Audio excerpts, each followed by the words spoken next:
the attorneys for Klayman Bundy and other proceedings, but I'm here helping out. Were you shocked by his decision today to stay in custody? No, I know Klayman. I've visited with him about 25 times in the last year and 10 months. He's a tremendous person. He's a man of great principle, steadfast, and he believes in justice. And he didn't tolerate pretrial conditions that would restrain his liberties. And he's going to stick it out. He's a great hero. And American people can see that. As an attorney, I'm sure you can empathize with Brett Whipple, who says if it were up to me, he'd be out, he'd be wearing street clothes, and that would help his case. But at the same time, he's bound by following his client's wishes. So what do you think about that whole kind of tug of war? Klayman didn't do this because he thought it was going to help his case. But the American people, the people here in Las Vegas, are going to see what a principled person Klayman is. And when he is released, he deserves to be fully released, but without conditions that restrains him, in effect, under house arrest. So I do not think that it hurt his case. I think, in fact, it helps his case, and it shows that he's a man of principle and will basically live or die on those principles.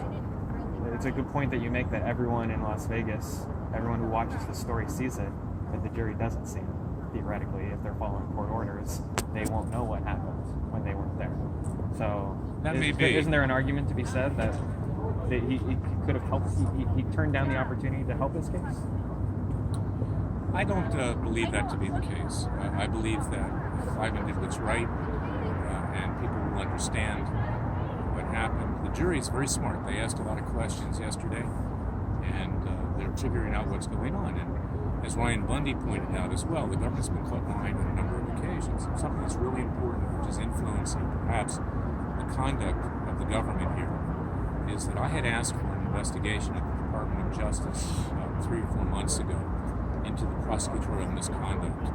And I filed a complaint with the Office of Professional Responsibility, that's the ethics arm of the Justice Department, and the Inspector General. They didn't acknowledge that they even received the complaint. So just in the last few days, I have filed a lawsuit in district court in Washington, D.C. to force an investigation. It has been assigned to a judge who set a hearing for December 19th. And these justice prosecutors, basically their career is on the line, because if justice finds that they've engaged in gross prosecutorial misconduct, which the record shows that they have, then this could really end not just this case, but their career.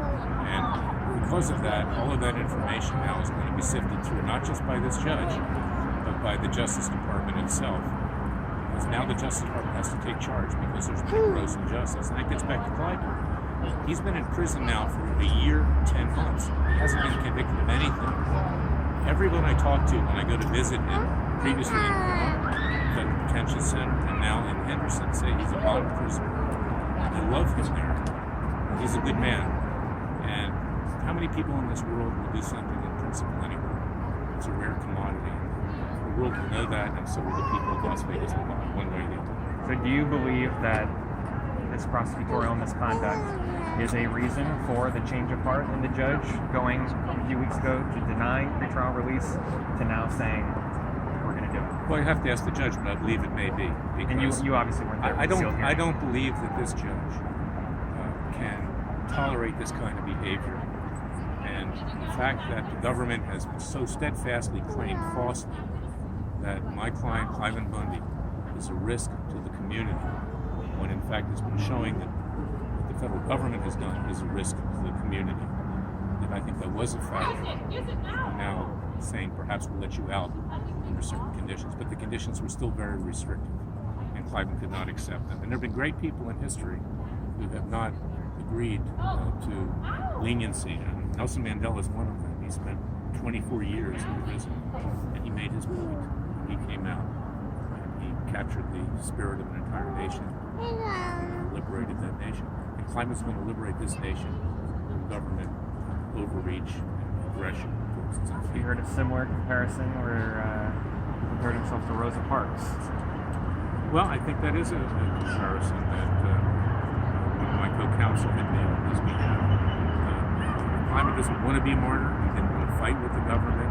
In their station, they played a clip a few weeks ago in Great Bear, a special report. Klayman said, we want to settle this thing peacefully.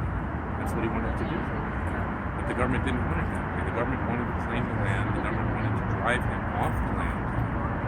And Harry Reid, the senator from Nevada at the time, was reportedly negotiating the under-the-table deal from his son Rory, as a lawyer here, to sell that land to Chinese environmental interests. And you got to ask yourself the question: when the Bureau of Land Management moves in and in a heavy-handed way tries to administer to this land by telling your cows what bush they can eat at, where they can graze, where they can drink from water, and then they're asking you to pay all those fees, which Klayman says are not due and owing to the federal government anyway, because the state of Nevada owns that land, not the federal government. You would have driven him out of business. What would you do if this was your family's livelihood for 150 years? What do you and think you're we're driven gonna, out of business? What do you think we're going to learn from Stover when he testifies? I assume he's the next witness. That's what I hear. What do you think we're going to learn from him? Because I know he's a pretty key one. I don't know anything, but I know one thing. The first three witnesses, if that's the best the government's got, this case is nearly over, because they fell flat on their face. Just yesterday, one of the witnesses had to admit that they were doing eavesdropping, recording telephone conversations of the Bundys, and they lied to Ryan Bundy and said they weren't. Now, when the jury hears that the government is lying, and I'm not equating my client to O.J. Simpson or the case, but it creates a stench, it creates an odor, and therefore I think the government's case is hanging by a thread, because now they've admitted to lying, and nobody likes to be surveilled without knowing about it. Why did the government have to do it? The jurors had a lot of questions about that, and they're paying attention, and I think they understand. Anything I missed? Anything else you want to add? No, I think that's it. Thank you very much. Thanks, guys. Great to meet you. Great to meet you. Do you have a card?